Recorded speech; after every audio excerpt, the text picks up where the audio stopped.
সভাপতি S M Sohrab Hossain,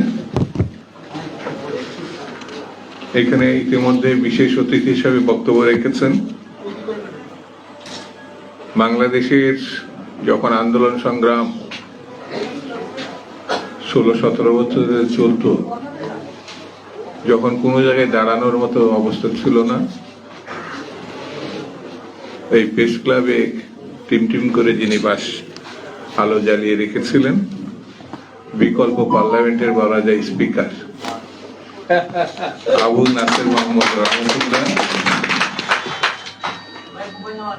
আজকের এখানে প্রবাসী দলের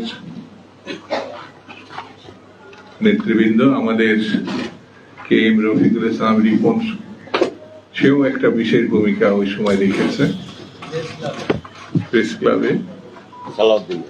আমাদের সালাউদ্দিন সাহেব, খোকন, জসিম, এখানে অনেকে আছেন যারা ইতিহাসের পাতায় নিজের নাম ইতিমধ্যে লিপিবদ্ধ করে ফেলেছেন তাদের ভূমিকার মধ্যে দিয়ে।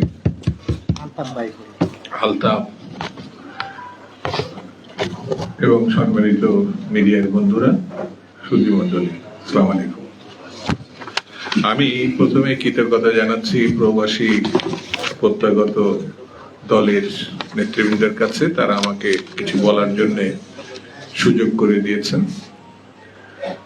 আর তাদেরকে একটা বিষয় আমি বক্তব্য শুরুতে বলবো, যে সমাবেশ করেছেন, দাবি উত্থাপন করেছেন, নিজেদের অব্যক্ত বেদনার কথা কেউ বলেছেন, এবং আগামী দিনে যারা রেভিডেন্স যোদ্ধা প্রবাসে জীবনটা বিলিয়ে দিয়েছেন, অনেকে সেখানে বিএনপি সাপোর্ট করেছেন, আর দেশের মধ্যে তার পরিবার পরিজন নির্যাতিত হয়েছেন, হামলা শিকার হয়েছে। সেই সব বন্ধুদের কাছে আমার কৃতজ্ঞতা যেমন আছে, পরামর্শ হচ্ছে সুন্দর করে একটি বিষয় লিখুন, যেখানে আপনাদের কথার সঙ্গে আপনাদের কোন দাবি সরকারের কাছে আপনারা প্রত্যাশা করেন মীমাংসার জন্য, একদিক করে লিখেন, যেটি মুখের কথা না, নিজেরা দলের পক্ষ থেকে লেখেন। আগামী দিনে বিএনপি যদি সরকার গঠন হয়, আমি আপনাদের সঙ্গে সেই দাবি নিয়ে সরকারের সঙ্গে কথা শুধু বলবো না, যাতে সেটি পালন করা হয়, সেটি আমি ভূমিকা রাখবো। তবে আমি একটা নিশ্চয়তা দিতে পারি, বিদেশ জীবনে কি কষ্ট, আগামীকাল আমাদের নেতা আসবেন, দীর্ঘ প্রবাস জীবনে প্রায় 18 বছর তিনি এমনি দেশ ছাড়েননি, তাকে বাধ্য করা হয়েছে, তার শারীরিক নির্যাতন করা হয়েছিল। এই মাত্রার মানুষের উপরে যে ধরনের আচরণ 111 সরকার করেছিল, সেটা আপনারা সবাই জানেন, দেশবাসী জানে, বিশ্ববাসীও জানে। তাকে সেদিন বাধ্য করা হয়েছিল দেশ ছাড়তে। দীর্ঘ 18 বছর পরে তিনি আগামীকাল আসবেন। ইতিমধ্যেই বক্তাদের কথা না, পত্রপত্রিকা, মিডিয়াতে এবং দেশে এক ধরনের মৃদু ভূমিকম্প হয়েছে। আসল ভূমিকম্পটা হবে আগামীকাল। আমার কাছে এটা মনে হয়েছে, আমার দীর্ঘ 54 বছর রাজনৈতিক জীবনে মানুষের ভিতরে এই ধরনের সাড়া আমি আর কখনো দেখি নাই। সম্ভবত এটা বাংলাদেশের ইতিহাসে একটি অনন্য ঘটনা হিসেবে চিহ্নিত হবে। অনেকে বলেছেন, আমি বলি তাদেরকে সজাগ থাকতে হবে, সতর্ক থাকতে হবে। আগামীকাল না, আজকের থেকে নানামুখী ঘটনা আছে দেশে বিদেশে, যারা বিএনপিকে ধ্বংস করার উদ্যোগ নিয়েছিল। আমাদের নেতাও কিন্তু কয়দিন আগে বলেছে ষড়যন্ত্র অব্যাহত।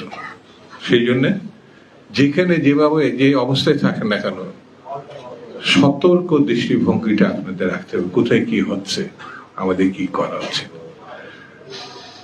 প্রবাস জীবন আমি আপনাদের সঙ্গে কিছু সময় যখন বিদেশে গেছি বিভিন্ন কারণে মিটিংয়ে, তখন আমি আপনাদের সঙ্গে থেকেছি, মিটিং করেছি, অনেক কথা জেনেছি।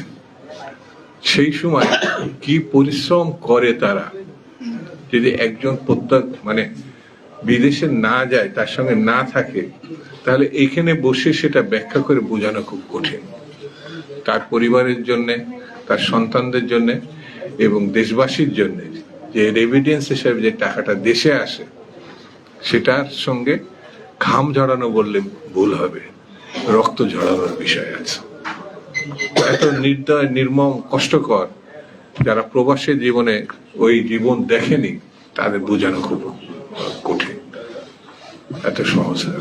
সেই জন্য আপনাদের কাছে আমার ইউএফটি ফার্স্টের সাথে ট্রেড করুন যে কোনো জায়গা থেকে, ক্যাম্পাসে ক্লাসের ফাঁকে, ঢাকার জ্যামে বসে কিংবা ঘরে বসে।